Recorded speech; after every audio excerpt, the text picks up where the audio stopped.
बिस्मिल्लाहिर्रहमानिर्रहीम। अस्सलामुअलैकुम। पसीने की बदबू का इलाज। अब शर्मिंदा होना छोड़ें और शान से जिएं। आजकल गर्मी का मौसम है और हर कोई पसीने की बदबू की वजह से परेशान है। पसीने की बू खत्म करने के लिए बाजार से फटकरी ले लें और पेपरमिंट जो पान शॉप में आसानी से दस्तयाब होता है वो भी ले लें। अब आप नहा लें और नहाने के बाद आधी बाल्टी पानी लें और इसमें पौना चाय का चम्मच फटकरी और एक क्रिस्टल पेपरमिंट का डालकर पानी में अच्छी तरह मिक्स करके अपने जिस्म को धो लें। फिर एक मग पानी का लेकर इसमें थोड़ा सा अर्के गुलाब डाल दें और अच्छी तरह से अपने जिस्म पर लगा लें। जितना मुमकिन हो ऐसा करने से पसीने की बू नहीं आएगी इंशाअल्लाह। अल्लाह हाफिज।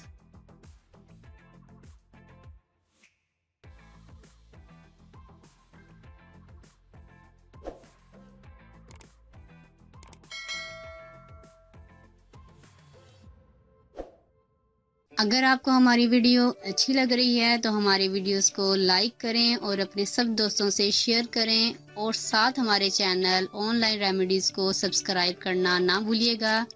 मिलती हूँ मैं आपको एक नई वीडियो के साथ, तब तक के लिए अल्लाह हाफिज।